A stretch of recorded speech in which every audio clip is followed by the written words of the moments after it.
ಆತ್ಮೀಯ H16 news ಅರ್ಥಾತ್ ಹೇ ಸೀತಾರಾಮ್ಗೆ ಸ್ವಾಗತ. ನಾನು ನಿಮ್ಮವ MI ಮಲ್ಲಪ್ಪ ಜೋತವರು. ನಮ್ಮ KN ರಾಜಣ್ಣ ಮಧುಬಲೆ ಅಥವಾ ಮಧು ಖೆಡ್ಡ ಅಥವಾ ಹನಿ ಟ್ರ್ಯಾಪ್ ಸಲುವಾಗಿ ದೂರು ಕೊಟ್ಟಿದ್ದಾರೆ. ದೂರಿನಲ್ಲಿ ಯಾರು ವಕೀಲರ ಮೇಲೆ ಯಾರ್ಯಾರ ಮೇಲೆ ಆರೋಪ ಮಾಡಿದ್ದಾರೆ, ಇವರು ಬಂದಿದ್ದಾರೆ. ಆದರೆ CCTV ಅಲ್ಲಿಲ್ಲ ಸರ್ಕಾರಿ ಬಂಗಲೆಗಳಲ್ಲಿ ಅಂತ ಏನೋ ಕೊಟ್ಟಿದ್ದಾರೆ. ಅಂತೂ ದೂರು ಕೊಟ್ಟರು ಕೊನೆಗೆ ಇದೊಂದು ಸಮಾಧಾನ. ಆದರೆ ಈ ದೂರಿನಿಂದ ಏನಾದರೂ ಇದು ಹಿಂದಿದ್ದಂತಹ ಮಹಾನಾಯಕ ಸಿಗಲಿಕ್ಕೆ ಸಾಧ್ಯದನ? ಇಲ್ಲ, ಯಾರದೇ ಹೆಸರು ರೆಫರ್ ಮಾಡ್ತಾ ಇಲ್ಲ. ಮಹಾನಾಯಕ ನಾವು ಕರಿತಾ ಇದ್ದೀವಿ, ಎಲ್ಲರಿಗೂ ಗೊತ್ತದ ಓಪನ್ ಸೆಕ್ರೆಟರಿ ಯಾರಿಗೆ ಅಂತಾರಂತೇಳಿ. ಬಟ್ ಅವ್ರನ್ನ ಟ್ರ್ಯಾಪ್ ಮಾಡಲಿಕ್ಕೆ ಸಾಧ್ಯದನ ದೂರು ಕೊಡೋದ್ರಿಂದ? ಅದೇ ಕಾಲಕ್ಕೆ ನಮ್ಮ ಸತೀಶ್ ಜಾರಕಿಹೊಳಿ ಅವರು ಸಹಿತ ಹೈಕಮಾಂಡಿಗೆ ದೂರು ಕೊಟ್ಟಿದ್ದಾರೆ. ಇಬ್ಬರು ದೂರು ಕೊಟ್ಟರು ನಾಯಕರು, ಹಿಂದುಳಿದ ಸಮುದಾಯದಿಂದ ಬರ್ತಿರುವಂಥ ಈ ನಾಯಕರು.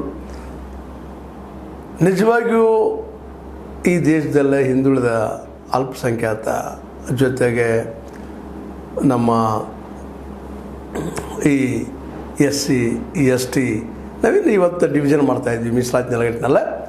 ಈ ಎಲ್ಲ ಜನರ ಒಕ್ಕಟ್ಟಾದ್ರೆ ಜೊತೆಗೆ ರೈತರು ಕೂಡಿದ್ರೆ ಈ ದೇಶದ ಚಿತ್ರ ಬದಲಾಗ್ತದೆ ಅನ್ನೋದ್ರಲ್ಲಿ ಎರಡು ಮಾತಿಲ್ಲ. ಆದರೆ ಕೂಡುವುದು ಯಾವಾಗ? ಇವರೆಲ್ಲರೂ ಈಗೇನು ಕೂಡ್ತಾ ಇದ್ದಾರೆ, ಕೂಡಿದಾರೆ, ಒಳ್ಳೆ ನಾಯಕರಾಗಿ ಬೆಳೆದಿದ್ದಾರೆ. ರಾಜಣ್ಣ ಆಯಿತು, ನಮ್ಮ ಪರಮೇಶ್ವರಪ್ಪನವರಾಯಿತು, ಜೊತೆಗೆ ನಮ್ಮ ಸಿದ್ದು ಇಟ್ ಮೀನ್ಸ್ ಸಿದ್ದರಾಮಯ್ಯನವರಾಯ್ತು, ಸತೀಶ್ ಅವರಾಯ್ತು, ಒಂದು ಒಳ್ಳೆ ನಾಯಕತ್ವವನ್ನು ಬೆಳೆಸ್ಕೊಳ್ತಾ ಇದ್ದಾರೆ.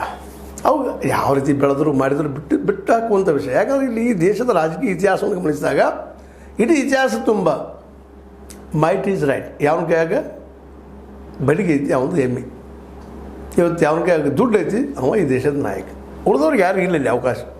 ಅದನ್ನೆಲ್ಲ ಇವತ್ತು ಮಾಡ್ಕೊಂಡಿದ್ದಾರೆ, ಒಂದು ಹಂತಕ್ಕೆ ಬಂದಿದ್ದಾರೆ. ಈ ಸಂದರ್ಭದಲ್ಲೇ ಈ ಮಹಾನಾಯಕನ ಟ್ಯಾಪ್ ಮಾಡಬೇಕು, ಈ ವ್ಯಕ್ತಿನ ಹನಿಬೇಕು ಅನ್ನೋದು. ಇದರಿಂದ ಮುಖ್ಯಮಂತ್ರಿ ಸ್ಥಾನದ ಆಕಾಂಕ್ಷೆನೂ ಇರ್ಬೋದು, ಏನೂ ಇಲ್ಲ ಅಂತಲ್ಲ, ಒಂದಲ್ಲ. ಆದರೆ ಈ ಘಟನೆಗೆ ಹಿಡ್ಕೊಂಡು ಹೋದ್ರೆ, ಹನಿ ಟ್ರ್ಯಾಪ್ನ ಹಿಡ್ಕೊಂಡು ಹೋದ್ರೆ ಹಾನಿ ಯಾರಿಗೆ ಆಗೋದ? ಇದನ್ನು ನಾವೆಲ್ಲ ಮೊದಲು ವಿಚಾರ ಮಾಡಬೇಕಾಗ್ಯದ. ಈ ಹಿಂದುಳಿದ ನಾಯಕರು